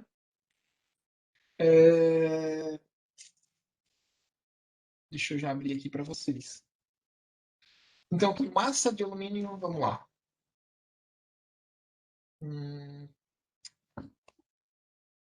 Vamos olhar aqui para a equação. Então, alumínio reagindo com óxido de cromo, produzindo óxido de alumínio mais cromo, né? Eu olhei ali para aspectos qualitativos. O cromo aqui é sólido, que forma? Deixa eu só ver como ele colocou, se é sólido. É tudo sólido, todos no estado sólido. Vamos balancear a equação química. Vejam, ó. Por que a fórmula do óxido de alumínio é Al2O3? Né? Lembra que o alumínio tem carga mais 3 e o oxigênio tem carga menos 2. Né? Lembra lá das ligações químicas? Né? O alumínio está na família 3A da tabela periódica. Então, ele tem carga mais 3, ele perde 3 elétrons na reação, né? Na ligação. O oxigênio está na família 6A, ele recebe 2 elétrons para chegar a 8, então por isso que a carga é menos 2. Faz a inversão, né? Esse 2 vem para cá, ó, e esse 3 vem para cá. Por isso a L2O3, tá? Então vejam, ó, 2 alumínios aqui nos produtos, tenho que colocar um 2 aqui para balancear, né? 2 alumínio lá nos reagentes. Tenho 2 cromos aqui nos reagentes, eu tenho que colocar um 2 aqui, ó, para acertar a quantidade de átomos de cromo lá nos produtos. Oxigênio eu tenho 3 nos reagentes, está balanceado, né? 3 nos produtos. Então a equação está balanceada. Eu tenho, e segundo a estequiometria, 2 mols do alumínio reagem com 1 mol do óxido de cromo, produzindo 1 mol de óxido de alumínio e 2 mols de cromo. Essas quantias eu tirei da equação balanceada. Agora vamos ao exercício. Tá? Olha lá, ó, que massa de alumínio é necessária. Então, vamos colocar aqui, né? Ó, que massa de alumínio, vamos colocar o X aqui debaixo do alumínio. Que massa de alumínio é necessária para reduzir 10 kg de óxido de cromo? 3, né? Então, 10 kg do outro reagente aqui, ó, 10 kg de óxido de cromo 3. Qual é a quantidade de alumínio necessária, tá? Professor, E produzir o metal cromo. Oi? eu não entendi por que vai aquele 2 na frente do alumínio e depois um 2 na frente do cromo. Maria Eduarda, olha só. Você tem aqui nos produtos, ó, 2 átomos de alumínio, ok? Então, lembra que a quantidade de átomos de alumínio, a quantidade de átomos de todos os átomos, né, nos reagentes e nos produtos tem que ser igual, tá? Então, se eu tenho 2 átomos de alumínio aqui nos produtos, eu também tenho que ter 2 átomos de alumínio nos reagentes. Eu tenho que colocar esse 2 aqui para ter 2 alumínios, né, nos reagentes, para a equação ficar balanceada. Então, eu tenho quantidade igual, né, de alumínio nos reagentes e nos produtos. A mesma coisa o cromo. Eu tenho aqui óxido de cromo 3, a fórmula é essa. Então, eu tenho 2 átomos de cromo nos reagentes. Eu preciso ter 2 átomos de cromo lá nos produtos. Então, a única forma de ter 2 átomos de cromo lá nos produtos é colocar um 2 aqui na frente. Tá? Então, para balancear a equação química, a quantidade de átomos de cada elemento ela tem que ser igual nos reagentes e nos produtos. Conseguiram entender? Entendi sim, professor. Obrigada. Sempre, Maria, você vai ter que fazer esse acerto, tá? Você não pode mexer aqui, ó, nesses números, porque esses números eles estão relacionados com a fórmula química. Você não pode mexer com esses subíndices aqui, ó, porque a fórmula do óxido de alumínio é a L2O3. Mas você pode colocar um número aqui na frente, ok? Como eu coloquei aqui. Tá? Eu não poderia colocar um 2 aqui embaixo, né, como subíndice, não, porque cromo metálico, cromo sólido, a fórmula do cromo sólido é essa aqui. Se eu preciso ter dois cromos nos produtos, a única forma é colocar um coeficiente estequiométrico na frente, tá? Então, lei de conservação de massas, tá? Então, pessoal, olha só. Para reduzir 10 quilos de óxido de cromo, eu preciso quantos quilos de alumínio? Vejam que eu tenho aqui quantidades em massa, né? Aqui eu extraí as quantidades em mol. Para mim fazer esse cálculo, eu tenho que transformar essas quantidades em mol para massas. Então, 2 mols de alumínio são quantos gramas? É só você pegar 2 e multiplicar pela massa do alumínio, que é 27, se não me engano, né? Deixa eu só pegar aqui, ó. É 20, se fosse 27, daria 54. Eu acho que é 26,98, né? Então, 2 vezes a massa molar do alumínio dá lá 53,96. Vamos pegar esse dado pronto. 53,96 gramas. Da onde que surgiu essa massa? É 2 mols de alumínio. Lembrando que a massa de um mol do alumínio é a massa que a gente busca na tabela periódica. Alumínio, 26,98, né? Vezes 2 dá lá 53,96 gramas. Então, reagem com que massa teórica de óxido de cromo 3, né? Soma a massa de 3 oxigênios, então 3 vezes 16 dá 48, mais 2 vezes a massa do cromo, que eu não sei qual é, tem que pegar na tabela periódica, mas eu já vou pegar essa massa molar pronta, que está aqui, ó, 152 gramas, tá? 152 gramas é a massa molar desse composto. Como é 1 mol apenas, né? Multiplica por 1, dá lá 152 gramas. Então, olha só. Segundo a estequiometria, 2 mols de alumínio reagem com 1 mol de óxido de cromo 3. Em massa, 53,96 gramas de alumínio reagirão com 152 gramas de óxido de cromo 3. Isso pela relação em massa. Mas eu não tenho 152 gramas, né? Eu quero trabalhar com 10 quilos. Então, quanto que eu preciso aqui de alumínio? Eu faço uma relação. Aqui, pessoal, ó, se 53,96 gramas reagem com 152 gramas, vejam, 53,96 quilos reagirão com 152 quilos desse outro reagente. 53,96 toneladas de alumínio reagirão com 152 toneladas de óxido de cromo. Então vejam que aqui a unidade não importa para mim. O que importa para mim é a proporção. Tá? Então, se eu deixo aqui esses números, que é a proporção de 53,96 para 152, se eu deixar isso aqui em quilos, essa massa aqui já sairá em quilos. Se eu colocar essa massa aqui em gramas, eu calcularei a massa de alumínio em gramas. Né? Então, faz aqui a regra de 3. 10 vezes esse número, 53,96, dividido por 152, você já terá a massa em quilos, tá? De alumínio que você precisa colocar ali na reação. 3,55, né?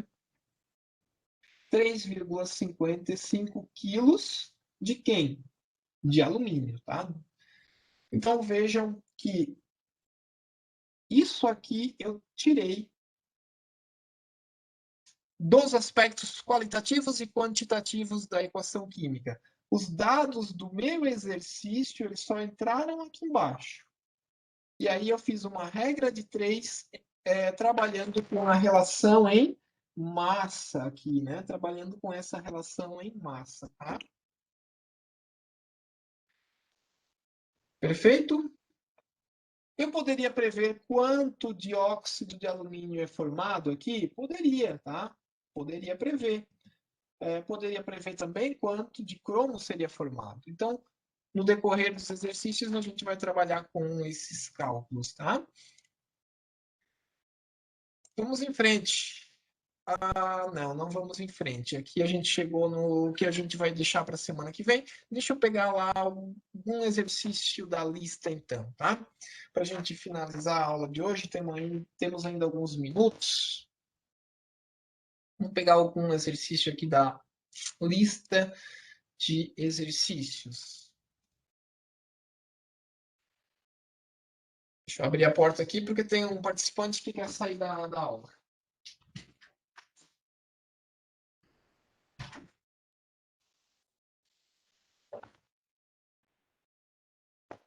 Escutaram a miada, né? Significa que tenho que terminar a aula. Vocês já estão saturados? Vamos fazer só um exercício. Vamos fazer só um e daí eu libero vocês, tá? Aqui, ó. 19.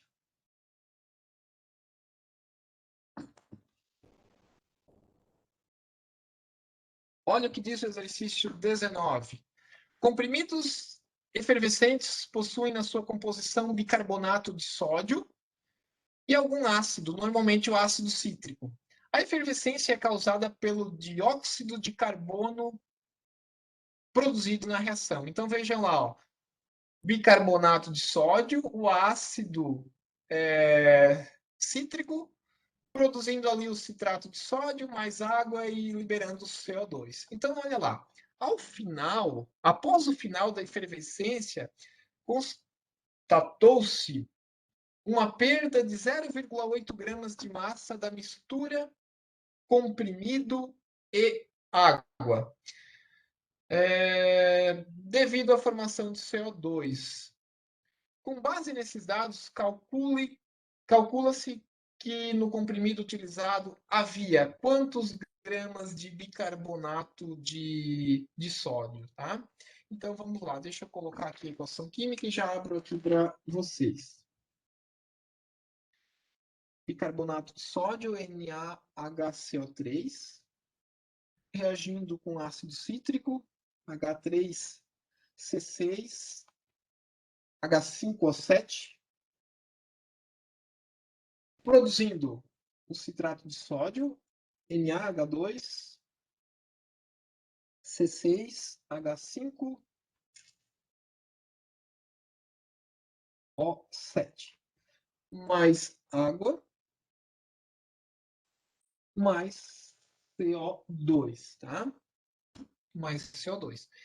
Vejam, pessoal, que ele diz aqui, ó, que ele colocou um comprimido efervescente para reagir, né, num copo de água, e no final a massa total do sistema diminuiu de 0,8 gramas devido à formação de CO2. Então, significa que formou 0,8 gramas de CO2.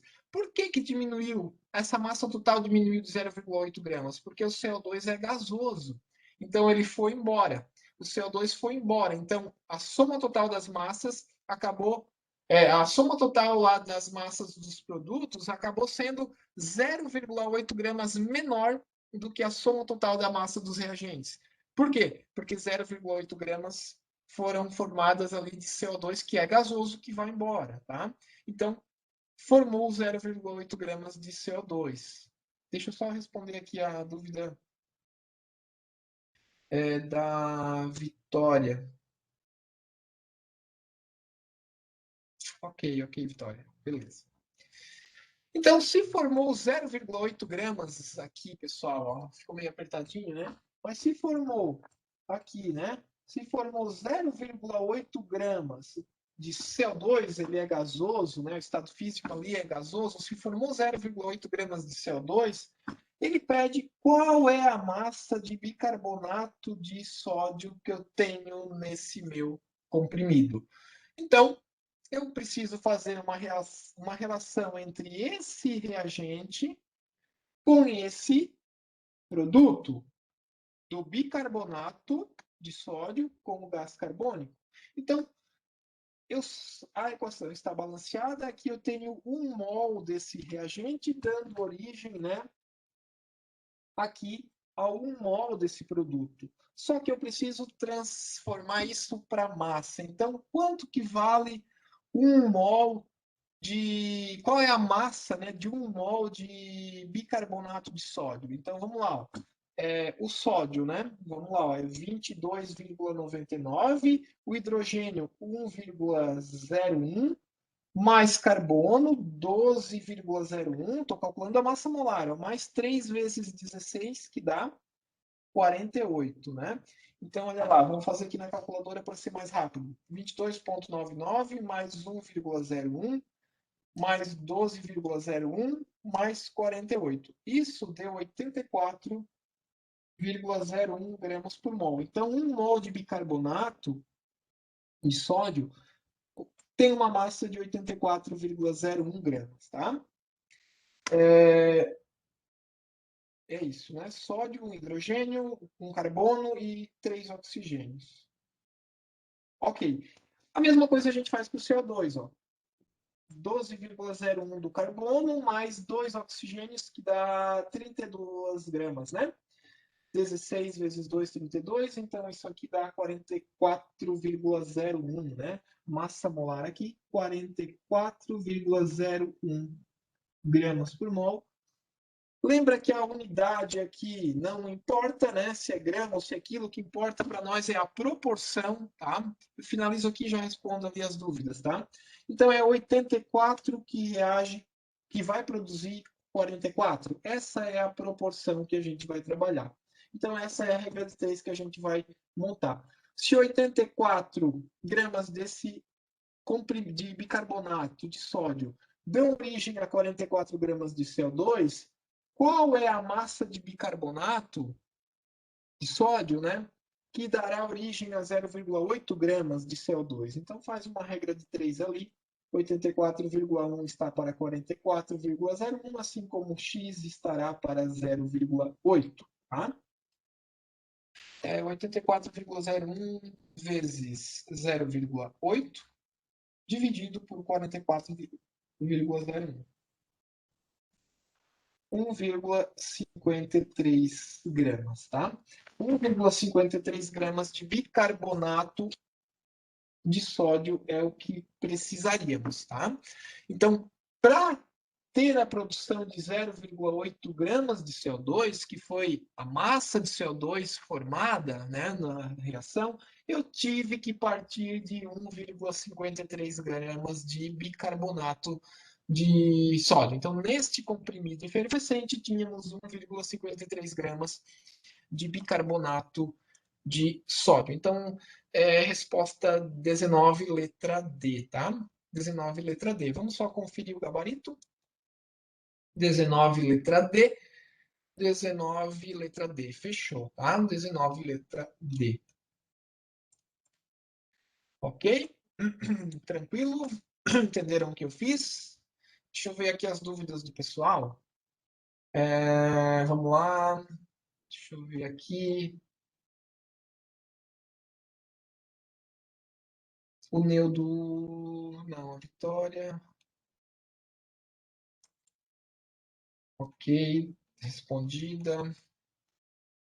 Bernardo. O Bernardo pediu se essa reação é somente apresentada na presença de água.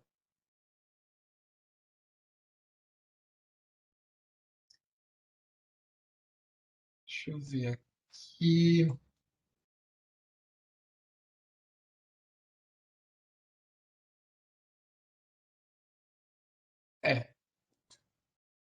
Sim, você coloca o comprimido efervescente num copo contendo água, tá? Aí aqui está mostrando, né? Está mostrando, ó, os, os componentes lá do comprimido, né? Que é bicarbonato e sódio e ácido cítrico e os produtos sendo formados. Aqui, ó, forma água, tá? Mas lembra que essa reação acontece em água. Então, você tem a quantidade de água que você coloca lá no início, ela tem um pequeno acréscimo devido à água que forma também da reação química, tá? Mas a massa total do sistema, né, somando a massa do comprimido com a água no início e a massa depois da reação acontecer, ela diminuiu de 0,8 gramas. Por quê? Porque formou CO2 gasoso, tá? Por isso, então, esse 0,8 gramas aqui, tá? Então, essa era a dúvida do Bernardo. Temos mais alguma dúvida? Deixa eu rolar o chat aqui, já vejo números de matrícula. Ok. Pessoal, mais alguma dúvida? Alguém quer colocar algum ponto?